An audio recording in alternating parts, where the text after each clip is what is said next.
God is a tough judge. పరలోకంలో మార్కులు 90% మార్కులు లేవు, 99% మార్కులు లేవు, 100 అయితే పరలోకం. ఇసి రక్షించబడ్డ నీవు రక్షించబడిన దానికి రుజువు, అంతము వరకు సహించిన వాడు రక్షింపబడును. అంతము వరకు సహించిన వాడు ధన్యుడు. అంతము వరకు, టిల్ ది లాస్ట్. 90% వెళ్ళి ఆగిపోతాం కాదు, కొంతకాలం చేసి ఆగిపోతాం కాదు, కొంతకాలం బ్రతికి చేసి ముగిస్తాం కాదు.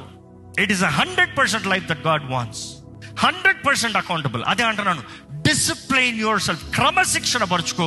నిన్ను నువ్వు క్రమశిక్షణ పరుచుకున్న తర్వాత దాని నుండి బయటకు ఉండి బ్రతకలేవు. You will be so much stuck in to it. నీ జీవిత విధానమే వేరు ఉంటుంది. అండ్ అభివృద్ధి కనబడుతుంది, నీకే కదా అందరికీ కనబడుతుంది. నువ్వు దేవుని ఎడల భయభక్తులు కలిగినప్పుడు దేవుడు ఆ జ్ఞానాన్ని ఇస్తాడు. జ్ఞానానికి మూలము దేవుని ఎడల భయభక్తులు కలిగి ఉంటావు.